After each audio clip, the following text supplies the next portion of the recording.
Good day, Kamaster! Welcome sa Battery Master TV. Sa video na to, pag-uusapan natin itong battery na GS.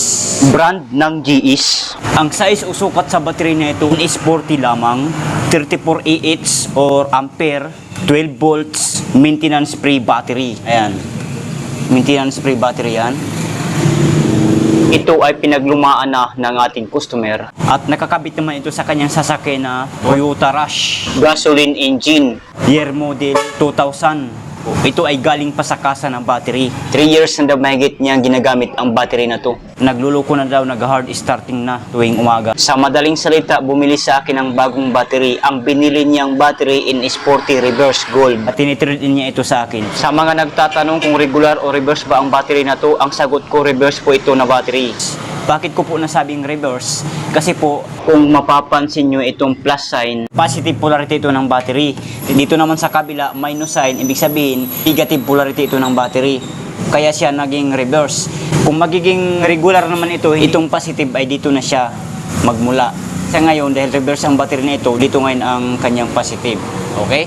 So ngayon, atin itong i-check para malaman natin kung hira na ba talaga ito or di pa. Kasi naka 3 years na mahigit ang pag-serbisyo sa battery nito. So unang-una na gagawin natin sa pag-check ng battery, iti-tester natin yan. Positive, negative. As you can see, Kamaster, kung makita nyo, 12.6 volt ang voltage sa battery nito. So malakas po yan.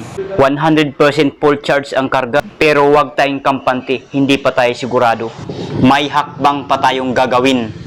So next natin gagawin, gumamit tayo ng hydrometer tester. Bubuksan natin itong 6 na pirasong takip para malaman natin kung ilan na ang specific gravity ng tubig nito.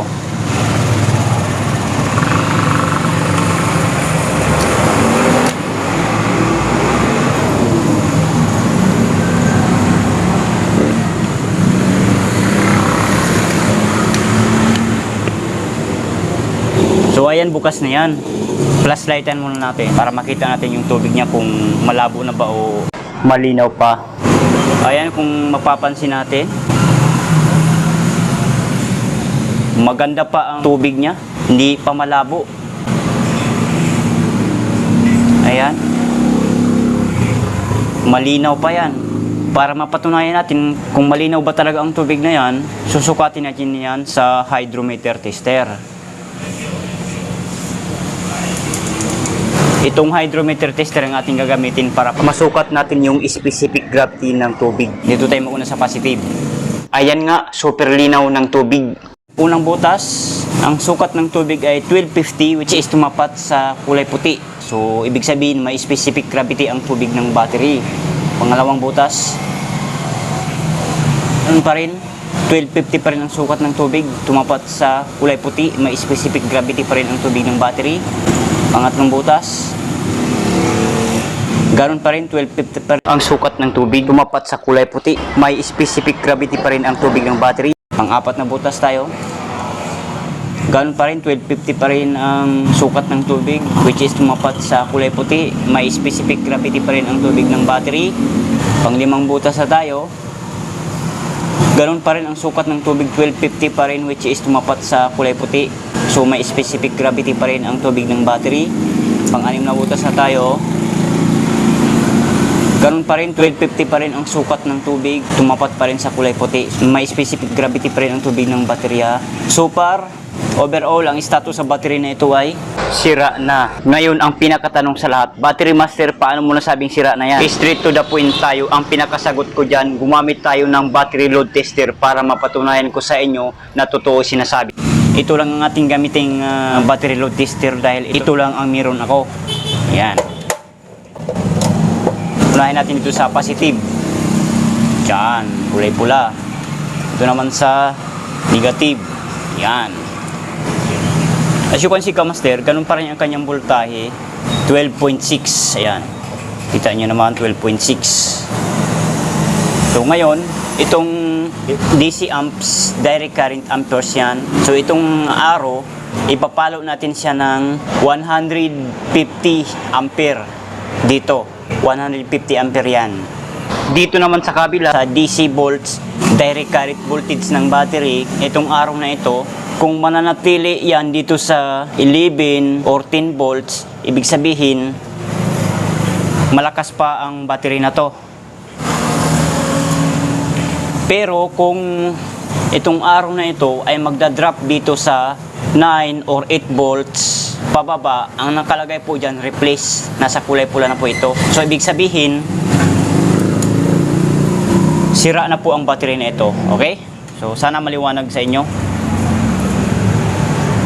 So, atin ang ilo-load test yan. Ito ang switch load ng ating battery load tester. Load test na natin. Tingnan nyo ng maigi para makita nyo sa actual. Ayan, 150 ampere. Ayan, tingnan nyo naman, bumagsak siya. Nasa 7.8 voltahe na lang. Bagsak na bagsak. 7.8 volts na lang.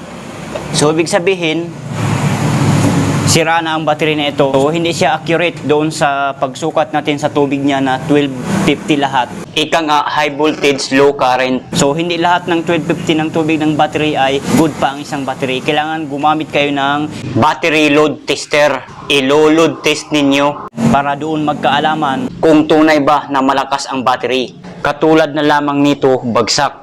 So, sira na po ito. Hindi na po kaya itong mapa-start sa kahit anong klaseng sasakyan.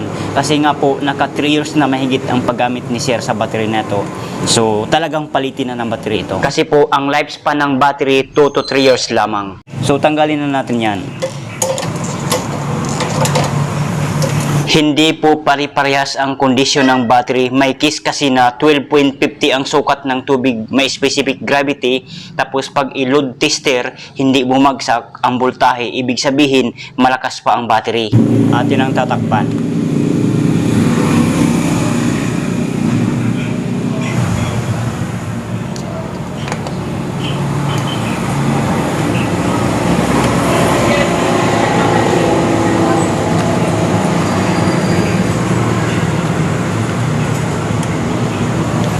So yun lang, sana nakatulong sa inyo ang video na to. Kung nakatulong, please give me a thumbs up. Share nyo na rin sa mga friends kung sa tingin nyo na matutulungan ng ating video. And huwag kalimutan mag-subscribe sa ating YouTube channel, Battery Master TV. And huwag kalimutan i-click ang subscribe button, i-click ang all para ma-notify kayo kapag may new videos kaming ina-upload. Bye!